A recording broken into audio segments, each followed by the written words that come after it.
ఇక డీటెయిల్స్ లోకి వెళ్తే కూటమి ప్రభుత్వం 2 ఏళ్ల పాలనలో ఎన్నికల హామీలను దశల వారీగా అమలు చేస్తూ వివిధ సంక్షేమ పథకాల ద్వారా ప్రజలకు మేలు చేస్తోందని కాకినాడ సిటీ ఎమ్మెల్యే వనమాడి కొండబాబు పేర్కొన్నారు. సోమవారం కాకినాడ నగరంలో 6వ డివిజన్లో ఇంటింటా తెలుగుదేశం కార్యక్రమం నిర్వహించారు. ఈ సందర్భంగా ఎమ్మెల్యే వనమాడి కొండబాబు స్థానికుల ఇళ్లకు వెళ్లి కూటమి ప్రభుత్వం 2 ఏళ్ల పాలనలో చేపట్టిన అభివృద్ధి సంక్షేమ కార్యక్రమాలను ప్రజలకు వివరించారు. ఈ సందర్భంగా ఆయన మాట్లాడుతూ రాష్ట్ర ప్రభుత్వం అమలు చేస్తున్న తల్లికి వందనం, ఎన్టీఆర్ భరోసా పెన్షన్లు, దీపం పథకం, యువతకు ఉద్యోగ అవకాశాలు కల్పన, రైతు సంక్షేమ కార్యక్రమాలు వంటి పథకాలు ప్రజలకు నేరుగా లబ్ధి చేకూరుస్తున్నాయని తెలిపారు. ఎన్నికల సమయంలో గంజాయి రౌడీయిజం కారణంగా ప్రజలు తీవ్ర ఇబ్బందులు ఎదుర్కొంటున్నట్లు తమ దృష్టికి తీసుకొచ్చారని గుర్తు చేశారు. కూటమి ప్రభుత్వం అధికారంలోకి వచ్చిన అనంతరం గంజాయి నిర్మూలనకు ప్రత్యేక చర్యలు చేపట్టి అక్రమ రవాణాపై ఉక్కుపాదం మోపిందన్నారు.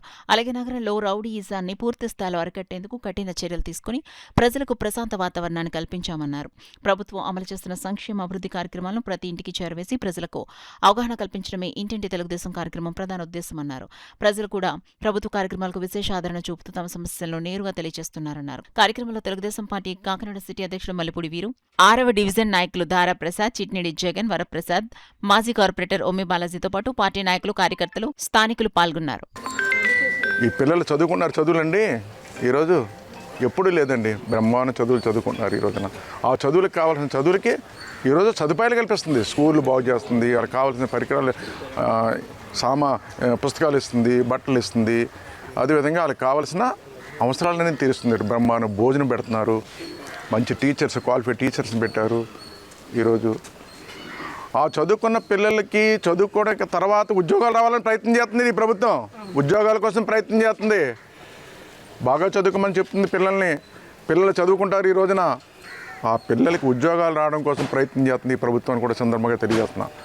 ఆ విధంగానండి ప్రజలు ఎంతో నమ్మకంతో ఉన్నారండి. కూటమి ప్రభుత్వం వచ్చిన తర్వాత అభివృద్ధి చేస్తుంది, సంక్షేమం ఇస్తుంది, భవిష్యత్తులో ఇంకా చేస్తుందనే నమ్మకం ఈ ప్రజల్లో ఉందని కూడా ఈ సందర్భంగా తెలియజేస్తున్నాం. ఆ విధంగా నీకు తీస్తాం మెగా ఏమండి 5 సంవత్సరాలు జగన్మోహన్ రెడ్డి పాలనలో ఒక టీచర్ ఉద్యోగం వేయించాడండి, వేయించలే. గతంలో చంద్రబాబు నాయుడు గారు ఉన్నప్పుడే డిఎస్సి తీశారు, ఆయన ఉన్నప్పుడే టీచర్ ఉద్యోగాలు వచ్చినాయి. అంతకుముందు ముఖ్యమంత్రి ఉన్నప్పుడు వచ్చినాయి 2 సార్లు. మళ్ళీ 3వసారి ముఖ్యమంత్రి అయిన తర్వాత ఈరోజండి ఆయనే మెగా డిఎస్సి తీశారండి. 16,400 మందికి టీచర్ పోస్టులు వచ్చినాయి.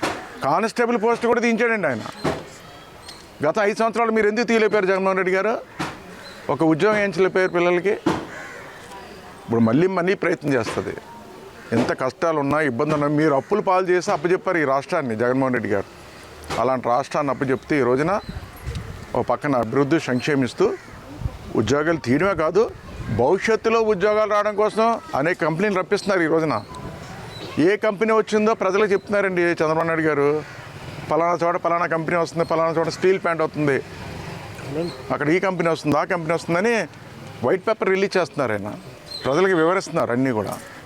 నేను అదే ప్రజలకు విజ్ఞప్తి చేస్తున్నా, మీకోసం కాదు, మీకోసం ఎలాగా పనిచేస్తుంది ప్రభుత్వం. అభివృద్ధి చేస్తుంది, సంక్షేమిస్తుంది, కానీ మీ పిల్లల భవిష్యత్తు కోసం పనిచేస్తుంది ఈ ప్రభుత్వం. మీ పిల్లల భవిష్యత్తు కోసం అంటే వాళ్ళకి అందరికీ ఉద్యోగాలు రావాలంటే ఇవాళ రేపు 2 సంవత్సరాలు 3 సంవత్సరాలు వచ్చేవు, మరి ఇంకా 5 సంవత్సరాలు పడుతుంది. ఈ కంపెనీలన్నీ ఎస్టాబ్లిష్ అవ్వాలంటే, కంపెనీలన్నీ కట్టాలంటే, వాళ్ళు వచ్చి అన్ని కంపెనీలు పెట్టుకుంటే అప్పుడు ఉద్యోగ అవకాశాలు పెద్ద ఎత్తున వస్తాయి. మరొకసారి ముఖ్యమంత్రిగా ఈయన ఉండాలి, కూటమి ప్రభుత్వం ఉండాలి, పవన్ కళ్యాణ్ గారు ఉండాలి, బీజేపీ, మనందరూ కలిసి కూటమి ప్రభుత్వం ముందుకెళ్తుంది. ఈ రోజున ఆ కూటమి ప్రభుత్వాన్ని కాపాడుకోవాలి ఈ రోజున.